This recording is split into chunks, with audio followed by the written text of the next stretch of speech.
Hello, everybody. Happy Tuesday, March 19th, 2024. It just turned noon here, so I have about 30 minutes, maybe 40, before I head to work. So let's see if I can get this done.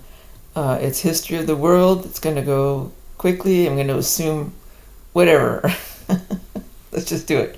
So, just really quickly to lay out the groundwork for what I'm talking about here. What is this? Okay, so I'm assuming that life began as humans. I mean, humans began here at the equator, somewhere in Africa. That they were black, and a couple of things.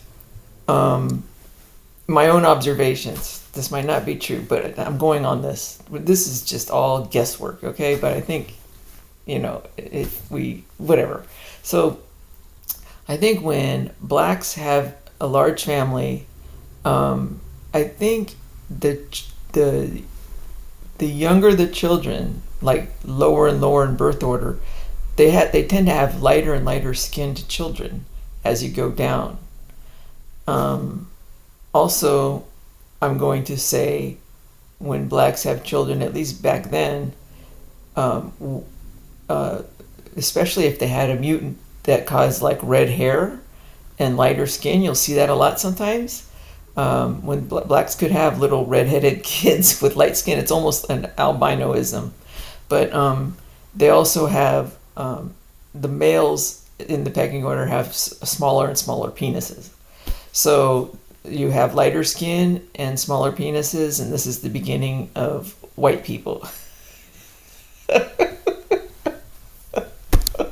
Oh my god. I can't believe I'm saying this out loud, but no, let's just go on. Okay, so what else? What else? I had to lay a groundwork and I forget what happened. So that's the groundwork.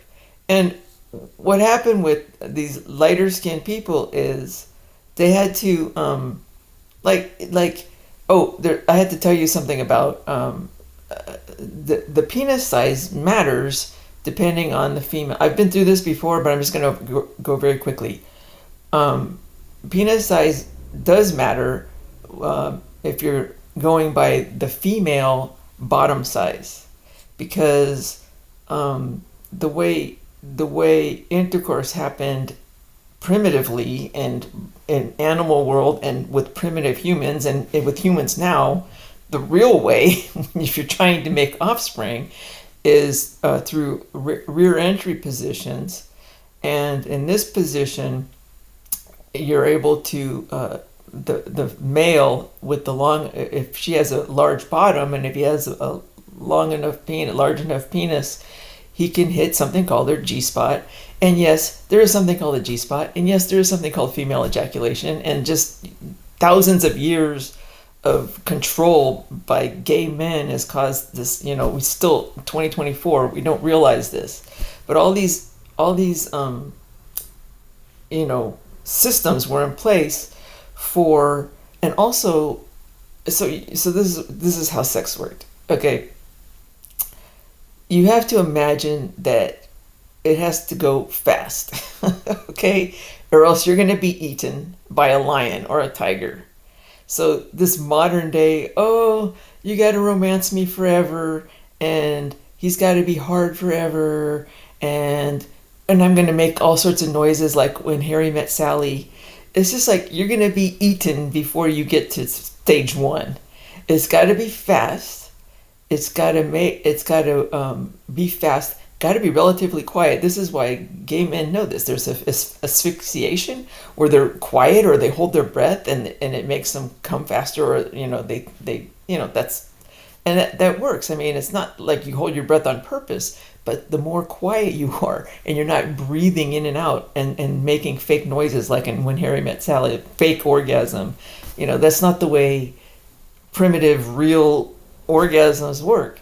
So anyway, or you're going to be eaten. So you have to think, what happens in out in nature and how quickly interactions occur, the actual interaction. Now, sometimes there's um, a lot of showy stuff going on. I mean, you could romance her and do all that forever, but the actual act has to be very fast because you're very vulnerable during that time. Men are vulnerable. They've got their rear ends showing. Both the couple are vulnerable. So it's not a real time to be romancing with candles and all that shit. So men, and let me just say this really quickly. I got to do this in half an hour. I'm going to spend a lot of time on this because this is where I'm heading with the romantic comedy stuff. Let's just do this real fast. It's rear entry position, either her on her knees or lying on her stomach, and you're hitting something called the G spot a lot easier from this position than the missionary position, and you're making her come a lot sooner. If she has an orgasm, she gives off a chemical that allows conception to occur more easily.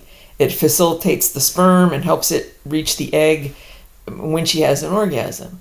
So this is why this is the position. If she doesn't have an orgasm, make her have an orgasm afterwards. But there will, for people having trouble conceiving, okay. But the other position, the missionary position, you could be there forever and she's not going to have an orgasm. So the guys who like have a problem, quote unquote, with premature ejaculation, this cracks me up. Because these are the winners. These are the guys the guys who could come really fast, but also make her come very fast. So nowadays, this is for a stare. I'm telling you, this is how you solve premature ejaculation problems, supposedly premature ejaculation. You explain to the couple that primitive sex, which is what it all is, even nowadays, occurred when the guy came as fast as possible and made her come as fast as possible. So, and it's in the rear entry position, and if he didn't make her come fast, so tell them go home, romance her all you want, but when the actual sex comes, if she doesn't come and he doesn't come in under a minute, you're eaten by tigers. So go try to do that and she will come. And if she doesn't, he has to, they have to somehow, oral sex, whatever it is. So that's fine, but they'll be cured fast. I believe me, because the urgency and the energy that he has, and if you do it that fast and you do it really urgently like that, instead of thinking, oh, I have to romance her for 5 years, whatever, it's just too, and then she never comes. It's just too unsatisfactory. Okay, so women, if you want the missionary position, fine, but both couples, you better know she's probably not going to come before he wears out. I mean, come on. But if he does it vigorously from behind, I'm telling you, it could be very exciting. And also, there's two different ways. Like people say, well, there's a vaginal this and a clitoral orgasm and this kind of thing. What you don't realize is even the clitoral orgasm there's different kinds. Okay, there's a kind where there's kind of a stimulation in a vertical manner, okay, and that requires lubrication, and that's fine, and it doesn't take much of a touch, and lubrication could be the tongue. Okay, fine. There's another kind that leads to female ejaculation, and it doesn't require much lubrication because it's a side to side motion, and not with the tongue. You need a lot of pressure, and it's not rubbing as much as you're taking that whole skin in the area, and you are rubbing it, but you're rubbing skin underneath on skin. So the skin on top with your hand or whatever it is isn't really, you're not irritating that whole area. But if you rub in that direction, she will come in a different way, and she will have something called female ejaculation doing it that way. And people think it's pee. It's not. I mean, I've heard there's nobody studying this. I mean, it's just like just try it at home, ladies. There will be a different. And if you think you're peeing, I don't think you are. Nobody's really examined what comes out there, but it's a release for sure. And the release is to prevent while doing this other sex we're talking about, any sex, but the sex the right way is she comes this way, and it clears, like it prevents urinary tract infections that occur. So a lot of times, first time couples or whatever, they have urinary tract infections, whatever it is from the sex, it's because, first of all, she's not coming. Second of all, she's not doing the female ejaculation this way. So if she's lying on her stomach or on her knees or whatever it is, it's very easy for her to stimulate herself while there's intercourse going on. A lot easier than the missionary position, and it's easiest doing side to side. This is all evolution. This is our primitive sex. So if they're out there and they're trying to make babies and they're going to be eaten by a tiger in a minute, he's coming in from behind vigorously, trying to come as quickly as possible and make her come as quickly as possible. But in the meantime, if she doesn't, she's also rubbing herself side to side. And in the end, she has an orgasm very quickly, he has an orgasm very quickly, and she's also clearing out the urinary tract so she doesn't get infected, and her orgasm creates a chemical that facilitates conception. This is nature. This is evolution. So the guy who's having problems with premature ejaculation is actually, a winner, and possibly has like either a type of an erection or penis shape or something that probably allows him to stimulate her G-spot a lot better from behind, guys. So don't knock the guy with the premature ejaculation. Also, that skin on skin thing I just described is the same as the uncircumcised penis. It does the same effect.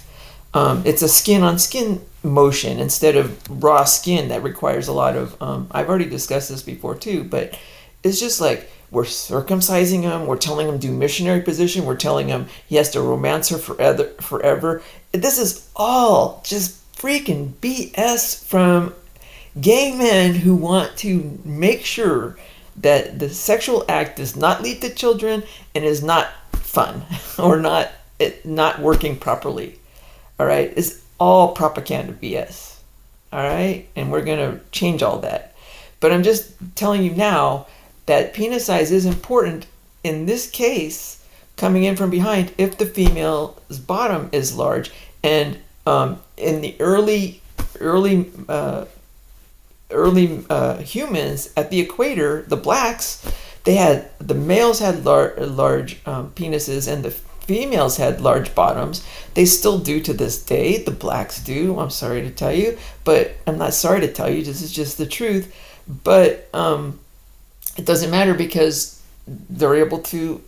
But if you get a white person now with a smaller penis, he's going to have trouble making babies with the large bottom. So what happens is, by natural selection or whatever it is, when the blacks started making these white mutants, or they still do now, they still make redheads every once in a while, or lighter skinned as they go younger with the smaller and smaller penises. These people have to match up with other females with smaller, or it could be that the pecking order, when they give birth to younger and younger, later and later males, their penises get smaller and smaller. It could be the female bottoms get smaller and smaller too.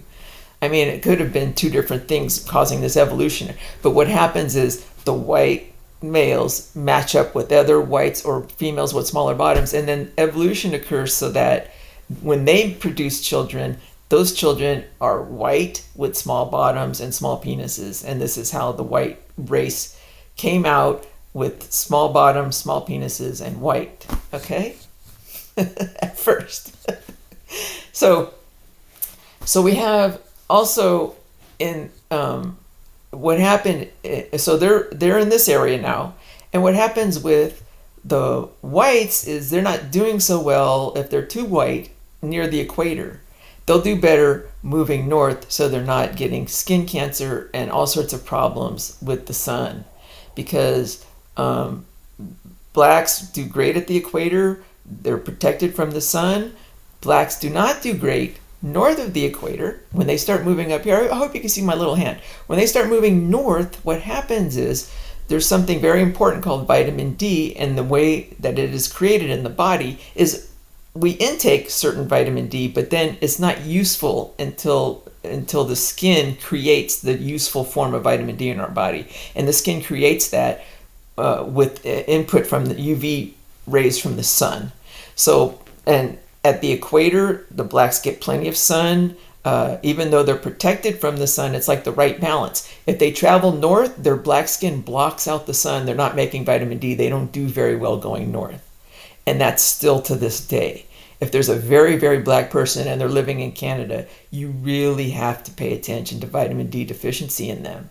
Or if they're black people and they're in jail and they're not seeing the sun every day or anything like that. I mean, I can't believe people don't like pay attention to this. I've been saying this for years. Like, okay, so while the whites have problems with skin cancer here, the blacks have a similar, not similar, but they still have medical problems going that way. So whites, blacks do better. Whites start to migrate north, but and that's how they ended up white over here in the furthest north of all is they're able to make vitamin D and they're white. So what happened, however, something very interesting happened around this area. You had these light-skinned redheads in this area, and it turns out that the redheads in particular, at least this is what I'm theorizing, they had trouble there's two different vitamins I'm going to be talking about evolutionarily. There's vitamin D and then there's vitamin C. Now vitamin C, also you get that from, oranges and things like that. So these guys, there's no problem in that area. There's plenty of fruits and vegetables that these people were eating to get the vitamin C. But the mutation for the redheads in particular made it very difficult for their bodies to turn the vitamin C into something that the body could use as well, or they just had a problem processing vitamin C from oranges.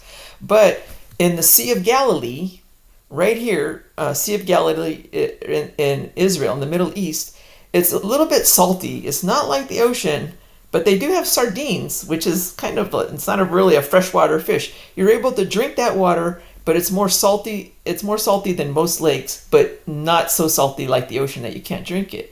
So, but it is a special kind of a lake that way. And there's some kind of either a mutation or something happened where this fish, the sardines or some kind of a fish that redheads were able to eat in this area allowed them to make vitamin C, so they were even more powerful than people who couldn't do it that way, people who needed oranges. So you had these redheads, and as long as they didn't mix with other people, as soon as they mixed with other people, they lost this ability. So the redheads who stayed with the redheads, and as long as they traveled north along the ocean and ate fish along the way, they did great. They could do it without having any oranges. They could do it without and they migrated all the way up to Ireland. So that's why you have all these redheads in Ireland, because as soon as they mixed with anybody else, they lost this ability. And then they had scurvy, they had all sorts of medical issues when they didn't eat oranges. So the babies would die really soon, and then you don't have any babies. So that's why you have pure redheads at the time who have this special talent of being able to convert vitamin C into a usable form just from eating fish eggs. Fish eggs has vitamin C. Now that's not enough for most people. They can't do it with fish eggs. This is a talent. This is a mutation that actually worked in their favor. But they did fine up here in Ireland on their little island. They would eat fish from the ocean. There's a lot of redheads up here with this mutation. They're very white, so they got vitamin D. So they got vitamin D because they had light skin. They did fine. And they got vitamin C. They're doing great. Okay? These guys going up here, they didn't have this mutation, so they're more blonde, blue-eyed, this kind of stuff, light-skinned. Over here in Finland, whatever, this area, they did fine whenever they got smart. When trade happened and they were able to get oranges from down south or whatever it was, then they did okay. As soon as we got trade going up there, then they had a diet that had some vitamin C or whatever it was. They made it up there and they were lighter skin. That's this half. What happened going to the people coming this way to China was they got to a certain point, and then they got a mutation, and a mutation was very good. It said you don't have to have lighter skin. Up in China, in this area right here, it said, they're kind of yellow skinned people over here. This mutation caused them all these other attributes. Is the whole Asian look, the yellow skin and that Asian look, and the mutation allowed them to be able to make vitamin D more proficiently or get it elsewhere and turn it. And I'm not sure where they get the vitamin D from, but without getting it from their skin. So they're able to live relatively north, not as high up as way up here, but they're more north than the equator, and they're doing fine without being super white skin over here in China. And there's something else going, like it's over here in northern China actually, where I think, okay. But then another thing happened with that vitamin D mutant, that mutant that caused them to be, is it's not, they're just living fine over here. They have something that allows them to have darker skin. Okay. They could do vitamin C as well. They're fine. But this is how the gay gene first came up right here. This is how. So they have smaller penises, the smallest of everybody actually, to this day, and I'll tell you why. So here we are. We have the penises, and then something else occurs now. Now this is a different thing. Remember how the blacks, they became more white as they got younger? Up here, the penis size went in a different direction for a different reason. When you have an area that's a little bit strained, not a lot strained, but agricultural. When agriculture came into being, it became strained on big families where the older son got everything, and the younger sons didn't really have, they had to go and find another way to make a living when we started, doing a little bit more agriculture, a little bit more trade. And what happened was,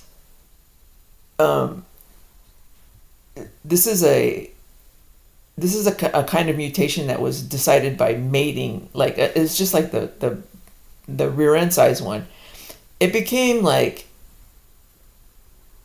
it was a mutation that caused younger sons, younger males, the younger they were, to have larger penises now, instead of what happened here. It's the opposite. It's like something is determining penis size in the I think it might be in the female. We have to study this more, but penis size either going smaller and smaller with the white gene, or larger and larger depending on but once this particular vitamin D people, whatever it was, when they started having sons, and it helped evolutionarily, because the larger their penises, the more it gave them a little bit of an advantage, because they couldn't provide.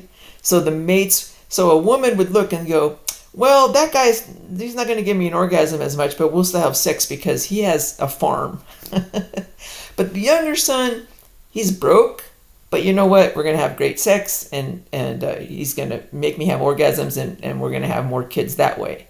So it was kind of like evening things out to give the younger sons larger penises, okay, to make them more attractive to a mate and to conceive more, even though they had fewer resources.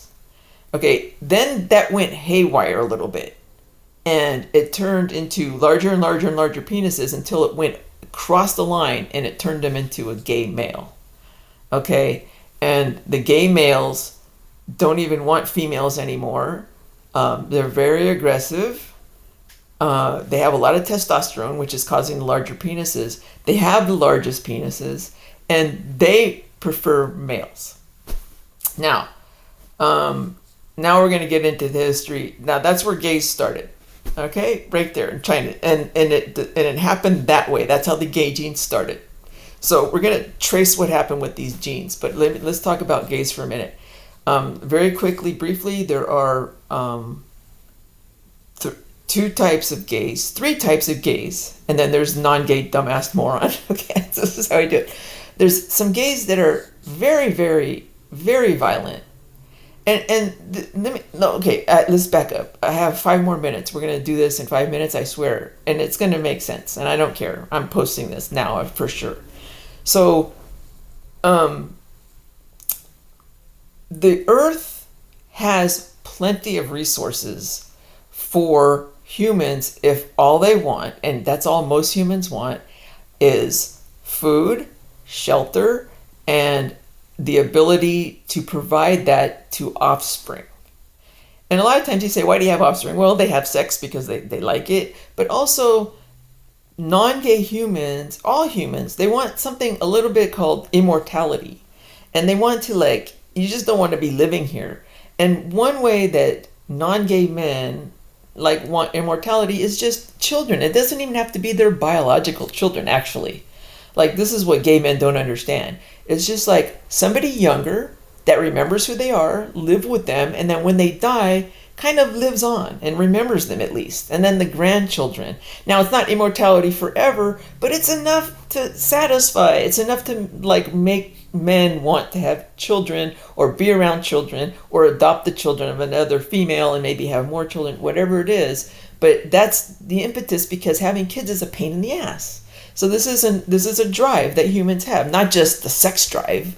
That's part of it, but you want him to hang around. You want them to raise the child, which is a pain in the butt. But it's like a need for humans to get along with others and to raise the children, because they want a bit of immortality. They want to leave a bit of them behind to remember them, you know. But gays are very different. They don't have this desire, nor because they can't achieve it anyway. Okay, they can't. What they really want sexually is for the non-gay man, not even another gay man. They want the non-gay man to put his penis into their anus. That's their vagina.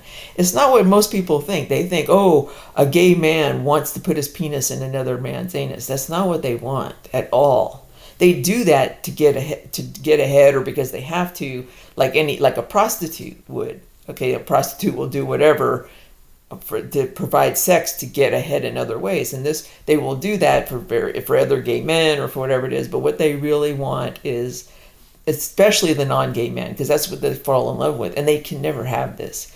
But they do. So instead, they have a kind of an immortality that they achieve by becoming leaders or gathering wealth, gathering popularity, because that helps with the possibility. So there's two different motives going on here in history. It's the gay man who all he wants is sexually is for that non-gay man to stick his penis up his anus. And now they know the non-gay man's not going to do that voluntarily. So the gay who's angry, they have a lot of testosterone, that guy doesn't even give a damn. All he wants to do is just kill women and children. He'll just go and kill them. That is a very small minority of gay men, but there were a lot. When they reach a critical mass population and get together, those were the first raiders that went around for no freaking reason, killing people when there's plenty of resources for everybody. And there's these non-gay men with their families, and they get along with everybody with trade because there's plenty of resources. And in fact, it's better when you get along and you start to trade with other non-gay men, and there's peace, because wars are bad for everybody and everybody knows it. And the wars are just what gay men do, and they do it because their motives are different. They want immortality through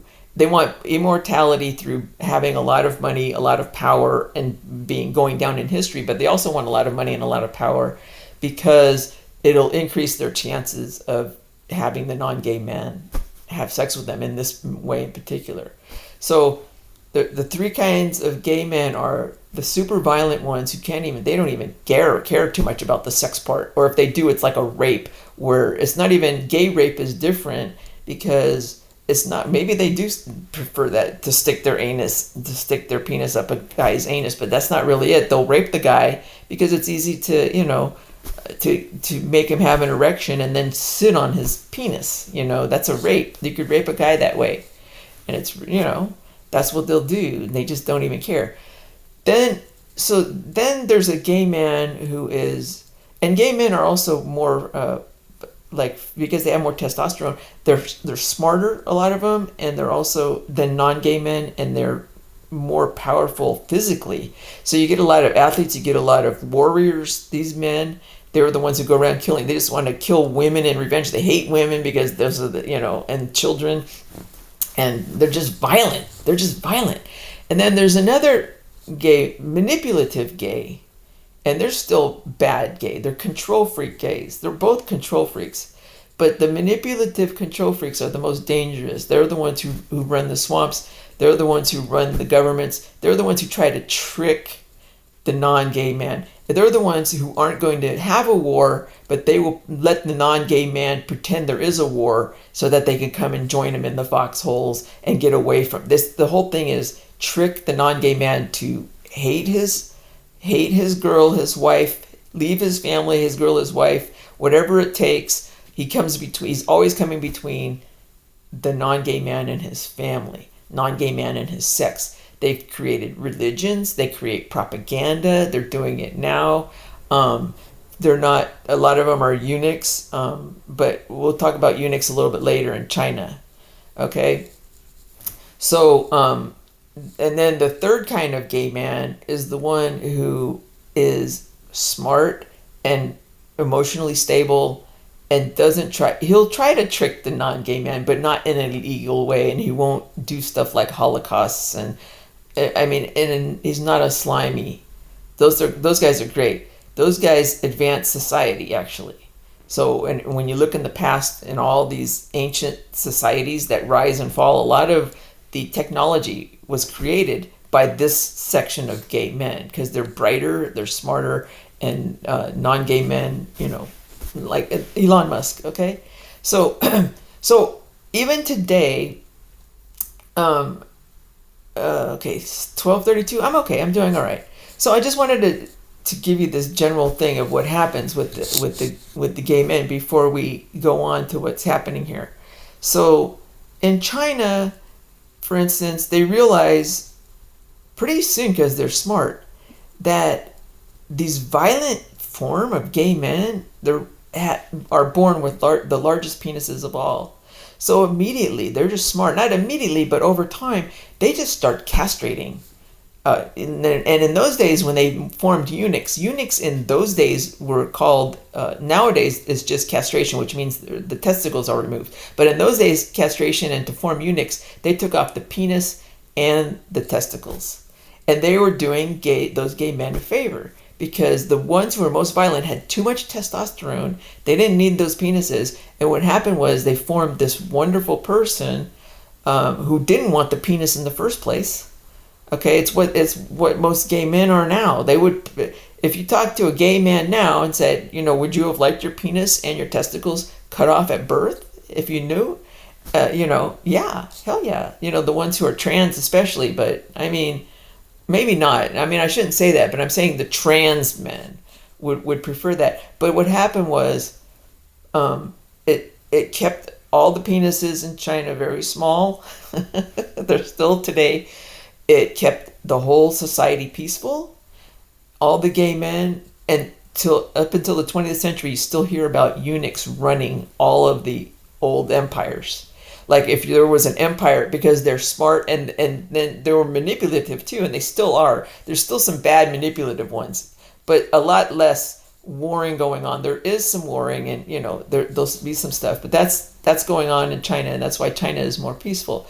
So let's see what happened with the gay. Let's see what happened. That's what happened in China, but there's still the gay gene, and one of the things that the manipulative gays, the bad ones, did was they invented writing, okay, because they're smart, and they did it to manipulate the non-gay dumbass moron. To do religion, they want to control everything about him. Okay, so the biggest thing they control is, but the biggest thing they control is their finances. All right. And they've been doing that, and they're still doing it in China. Because once you have trade and economic freedom, the non-gay dumbass moron can achieve all he wants to achieve without too much trouble, which is a wife, a family he could support with shelter, food, a job that he's not working at 10,000 hours a week or off in the military away from or whatever it is. He could come home and spend time with the children so that they remember him. He doesn't want to just have children and run away. He wants time with the children and help the mother, whatever it is. That can be achieved when you get rid of all this stuff, and it's going to be achieved in the near future once we all realize what's going on with all these gay men in history. Okay? So whenever you see the rise and fall of an ancient society, what happens is, or there's some violence going on. Okay? So when you look at the history of how weapons were made, Okay, so there's some writing was invented here. The first gay people, first gay men, but they travel. They travel. There's a lot of areas down here in Mesopotamia. So the gay gene traveled in this area, and the gay gene spread here as well. But they didn't chop off. They didn't make eunuchs. So you have a lot of violent gays happening right here. They made writing too, but what also the next thing that you realize is when weapons were first made, when men made tools, the first tools made were agricultural things that helped them cook, things that did that. And then all of a sudden the weapons became weapons for killing others. Those were the gays doing that. Non-gays were not doing that. These were the most violent of all, and just where the first weapons were made during the Bronze Age, right here in Mesopotamia, where you have the gay gene spread. They created writing after China. So you have the manipulative ones creating writing to manipulate non-gay dinosaurs, and then you have the violent ones with their penises intact, creating. They're very smart, so they make weapons very well, and they just kill indiscriminately. Okay, so one thing. So that's how China. That's why I think writing started there, and then it traveled here, and now we have gays in this area. All right, but every time, and then so you have two things going on. You have real wars, and then you have fake wars, because the fake wars are what the non-gay, what the manipulative gays love the most, because it doesn't cost a lot of lives, and that's a lot of trouble, but they get a lot of money. They can run things out of fear. They can make the gay men do anything this way if they could get them to try to protect their wife and kids.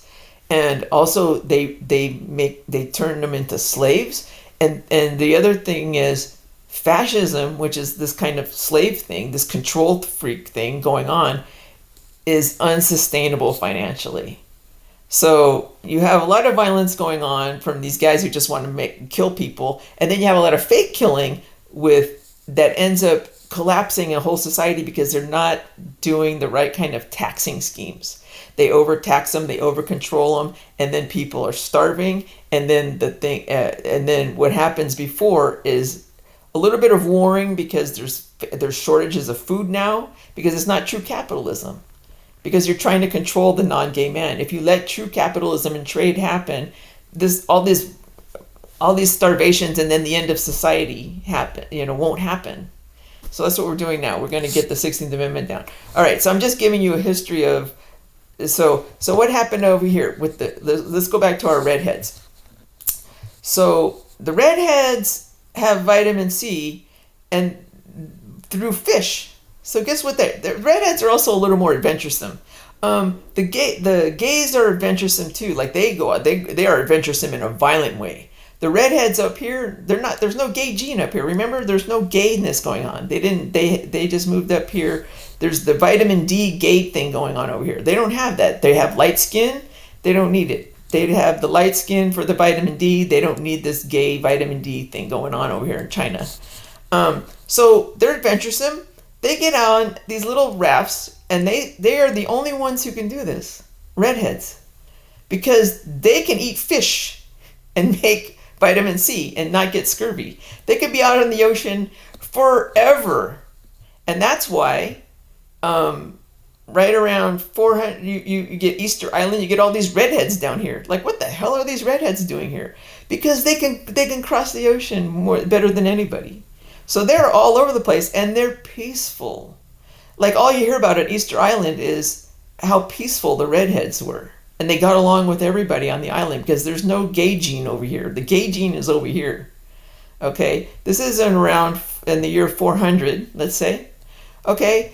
And the other thing that happens is the gay gene is starting to spread, and what the gay gene loves more than anything is going in, traveling, and finding non-gay dumbass morons to turn into slaves, especially redheads. So the redheads who remained here. So this is what you get in this area. They come into Israel. these poor non-gay men. I mean, the redheaded gene. There's also a resistance to the gay gene here a little bit. The redheads are a little bit resistant to the gay gene. Remember I told you, as soon as there's another gene introduced in here, even the gay gene, they die. So they're resistant. They're just a bunch of redheaded, non-gay, dumbass morons, and the gay gene just does not catch on. Okay, so they're non-gay and they're peaceful, and this is what freaking gay people in Egypt and gay people in whatever. This is the whole Bible thing. They just keep coming in and taking all the slaves they want here in Israel, this area around Sea of Galilee, where you have the fish that they're able to eat for their vitamin C, and this is Samaria. Okay, and there's the whole history here. The Bible, I'm going to this is separate, but this is a bigger view of what's going on everywhere else. So, and then over here, the gay gene spreads over here to Finland, and then we get a lot of gays over here in Sweden and Finland, but they can't go very far because they don't have vitamin C. They don't realize that once they get out in the ocean, they don't realize that the oranges that they're eating are providing them with vitamin C and preventing scurvy. So they get out on the ocean and they try to, they're gay and they want to go conquer the world. They're all these Nazis, they always want to do that. So they gay and they get out here and they die of scurvy. But they come over here to Ireland and there's historical proof of this. They would take redheads as slaves. They would take the Irish as slaves back here. The Vikings did. The gays were Vikings, but they weren't able to go very far. They were just able to go to Ireland. And once they got this vitamin C kind of thing going on, incorporated. So now you have the gays with the vitamin C thing. They're able to travel far and they don't get scurvy traveling. So that's what the Vikings are. The Vikings are gay Nazis with the ability to travel because they don't get scurvy. So they can eat the fish and here they go. Boom! They travel all over, the Vikings. They travel here and all of a sudden this happens around 900, the year 900. You get these peaceful, while we're here, there's peace going on. Oh, this is where they came from, by the way. Okay, so here's what's going on over here. These guys, they want to travel up here in the Arctic. These guys over here with the vitamin D thing. And they can do it, but then they get scurvy too because they don't realize they need vitamin C too. So there's some mixtures going on over here to where there's a gene over here where they can make vitamin D and vitamin C, and it's both required to live over here up in Alaska. That's what the Eskimos are. The original Eskimos had very, very particular gene kind of mutants that allowed them to have dark skin and live up there and make vitamin D and also make vitamin C out of the fish up there. And there's a lot of genetic evidence of this.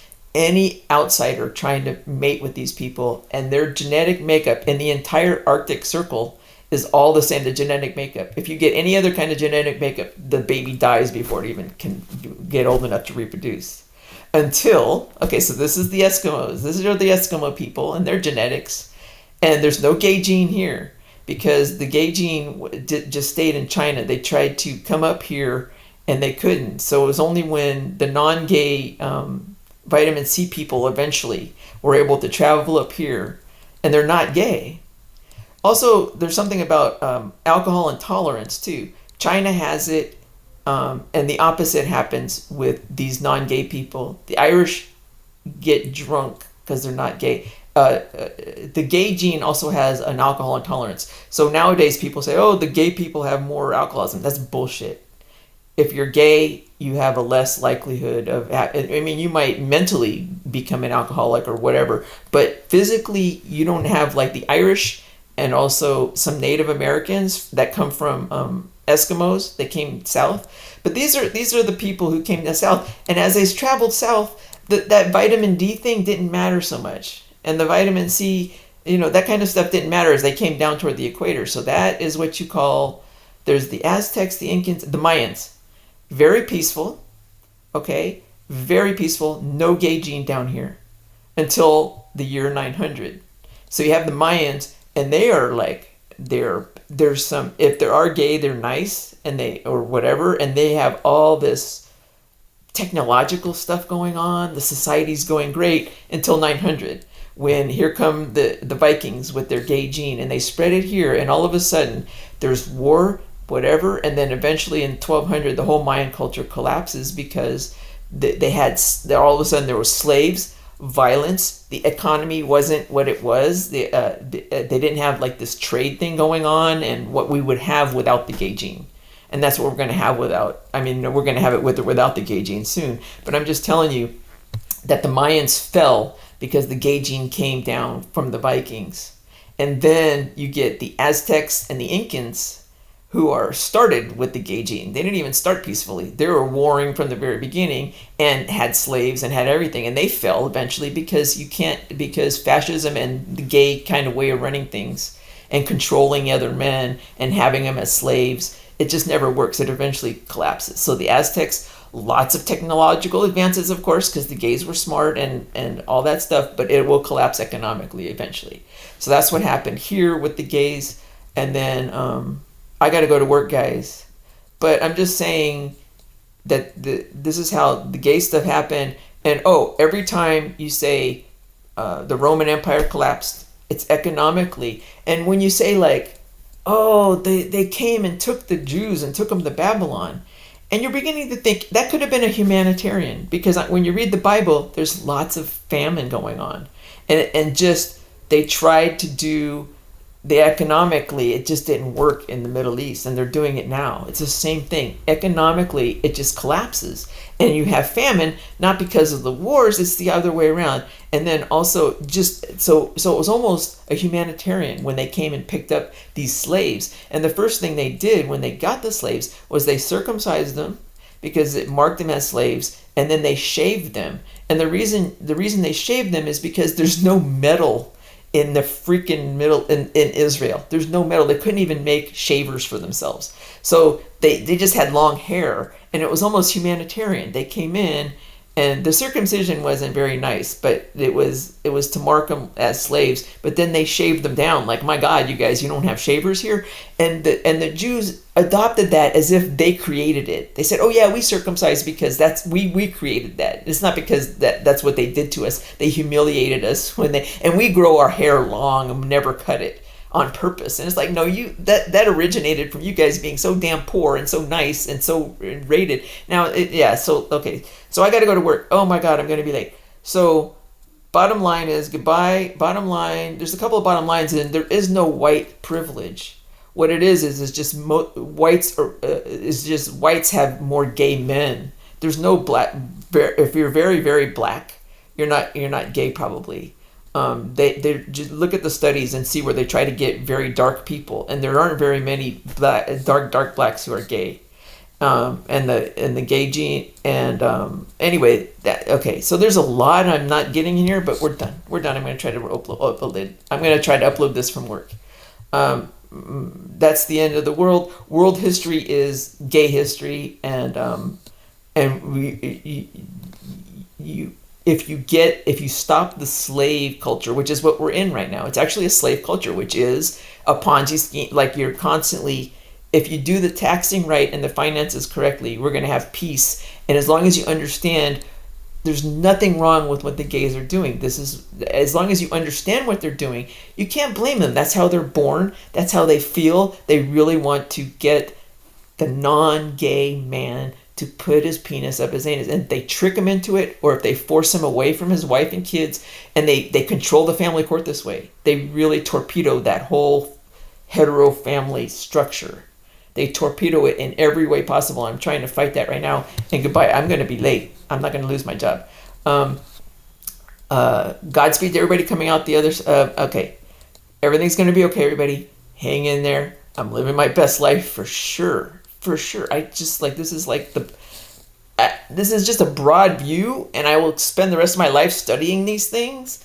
But I just want people to when they they'll say something, they'll make a statement, and you have to put in with gay goggles on, and you'll understand it a lot better. All you geneticists out there, and now I just gave a broad guess view, but if you start thinking of things this way, it's going to help tremendously on the road to world peace, which is inevitable.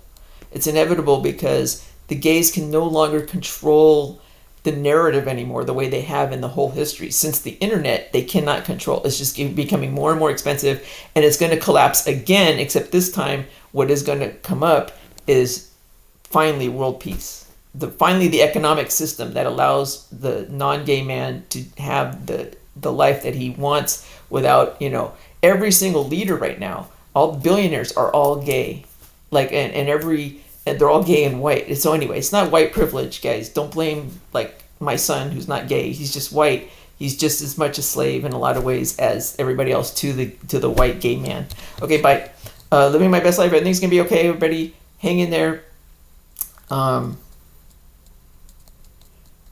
Onward, Christian soldiers who aren't Christian anymore, and Godspeed to everybody coming out the other side of this war to end all wars in one piece. That's PEACE and PIEC. Bye. All right, we're done.